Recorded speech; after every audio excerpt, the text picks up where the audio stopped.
Hi guys, thank you for tuning in today. I would like to talk about to me it's an important thing.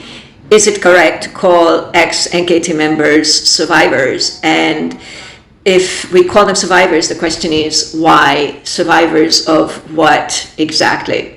So I think that everybody who has ever been involved in NKT has had a different experience. We're all different, obviously, and everybody has a different attitude towards the group and a different way of experiencing even the same events. So why do we call ex-NKT members survivors and the testimonies that they provide survivor testimonies? Well, I'm going to express my personal opinion here, and obviously there will be many who disagree with this, but here is my 2 cents. I basically think that a group like the NKT pretty much satisfies the definition of a cult, and I think it's important to emphasize that cults are not just organizations where there is a lot of obvious violence and kidnappings and these types of things. Any group that satisfies certain criteria can be called a cult. And what are these criteria? One important criteria is that the group focuses on a leader whom the members seem to display excessively zealous and unquestioning commitment to. So we have that in the NKT. It's Kelsang Gyatso. We hear all the time, Geshe is in your heart, and Geshe said, and so on. Another characteristic of a cult is that the group is overly preoccupied with bringing in new members, proselytizing, and yeah, that is pretty much true for the NKT. The group is preoccupied with making money, profit. Basically, in my vision, the NKT operates as a modern capitalistic corporation. Questioning, doubt, and dissent are discouraged and even punished. So yeah, my personal experience is that whenever I was asking questions or didn't agree, there was always some sort of a negative consequence for me. It can be just, being reprimanded or being publicly humiliated. And in extreme cases, we have members in our group who've been kicked out of the center, ostracized. We have stories like this about the NKT. Another characteristic of a cult is using mind-numbing techniques, such as whispering type of voice that induces a particular mental state in the members, or different types of chanting, debilitating work routines, for example. This is pretty typical in the NKT. We have already heard testimonies and read testimonies about members who have volunteered and have been loaded with excessive work to the extent that they would even get sick or burned out. Another characteristic of a cult is that leadership dictates how the members should think, act, or feel. So this can happen. When I was involved with the NKT, I remember that some of my Facebook posts were censored, not just in the group itself, not just in NKT forums itself, but also on my own private Facebook page. If I posted something, I would get a message from my teacher and spiritual friend saying that this was unskillful or just not very Buddhist to post. But we also know stories about members who are banned from NKT forums, Facebook, and in other forums for asking the wrong question or saying the wrong thing or insisting on something that is not accepted in the organization. Another characteristic, according to this checklist that have consulted, is a polarized us versus them attitude. This is, again, very, very typical in the NKT. We can see these posts, we can hear it all the time. We are one pure tradition, our is the only pure tradition, and so on and so forth. So there's definitely this, I've talked about this before, there's definitely this attitude in the NKT. I have based this very short and cursory analysis on the cultrecovery101.com website, which is an excellent website for people who have been involved in cults. So what does this mean? It means that if the NKT satisfies these criteria, and I honestly think they do, we have no choice but call it a cult. If the NKT is a cult, potentially it can damage its members. And we do have a lot of stories, a lot of testimonies from people over the years who have told their stories, have come forward. There must be many other stories that have never been shared for whatever reason. There are these stories that talk about suffering and issues and problems, mental suffering, physical suffering within the NKT. So what are the potential risks of joining a group like the NKT or any other cult? It's basically a loss of one's sense of individuality, becoming obsessed with cult doctrine and the objectives of the cult, cutting contacts with loved ones, losing one's career, one's livelihood, starting engaging in unhealthy behaviors. So these are just some of the potential dangers of being involved with a group like the NKT.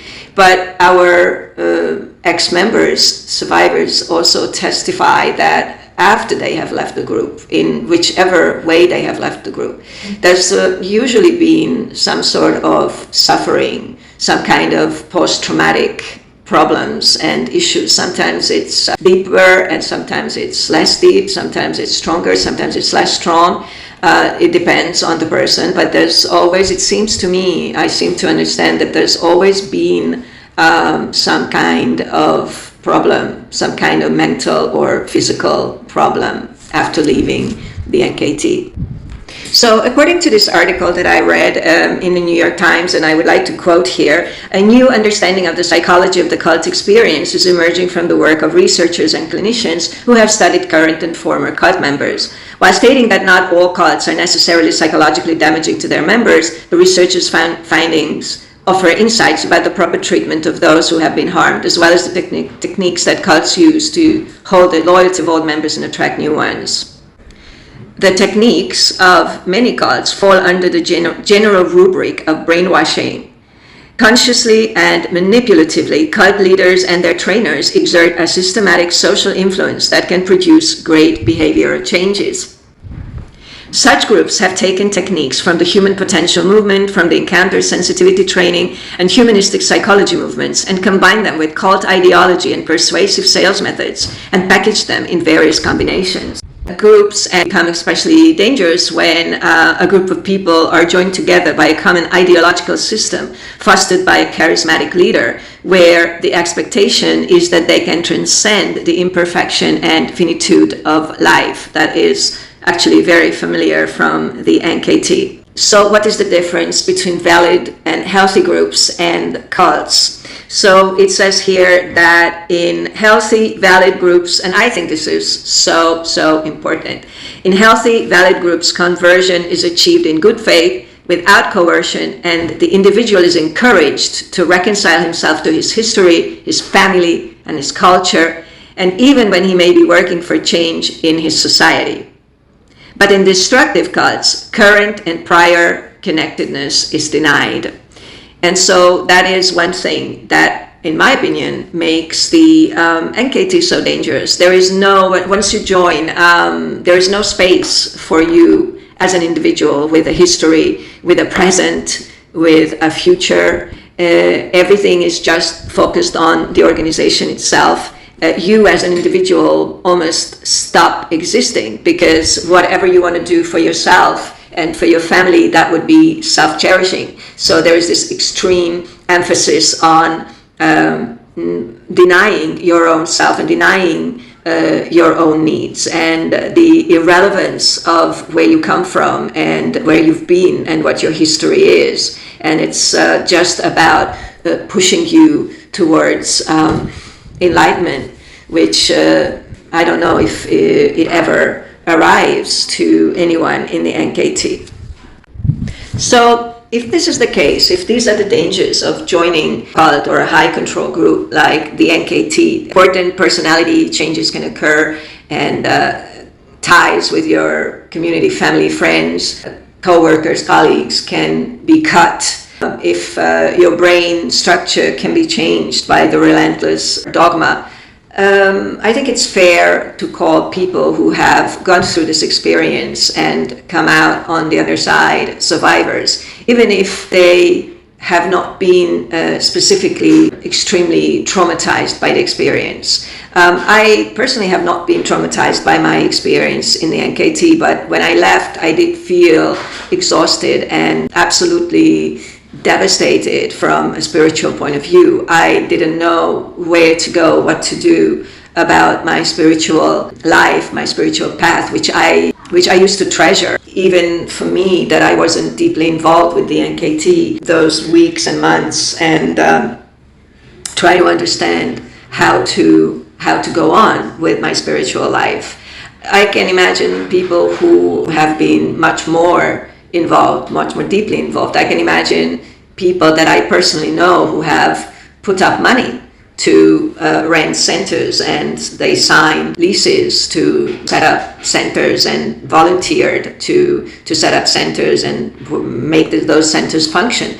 I can imagine people who thought that this was going to be their whole lives now and bring them to a much better place than they were before they joined. I can imagine the kind of trauma that they have suffered, and we have the testimonies. We have the testimonies in our group, we have the testimonies in this channel. I have talked to several family members who have lost people to the NKT. So I don't like the word victim.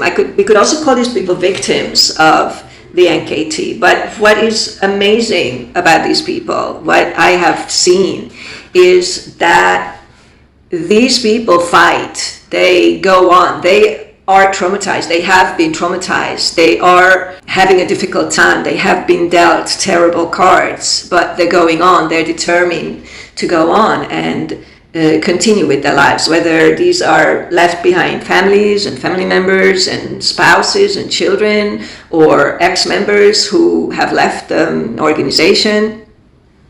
They are determined to go on. So who is a victim? A victim is someone who has fallen down and can't get up. Who is a survivor? A survivor is a victim who has managed to get up after being knocked down. And all of these people are survivors, strangely. I don't see many victims, but I do think that there are also victims in the NKT, and I don't want to talk about that now. Maybe in another video I'll talk about that. I'm just talking about the survivors. These people are all survivors, and they have my complete respect and compassion. And so that's all I wanted to talk about today, and thank you so much for supporting this channel. Please like this video and subscribe to the channel if you think that you might want to get more content from this channel. Thank you very much.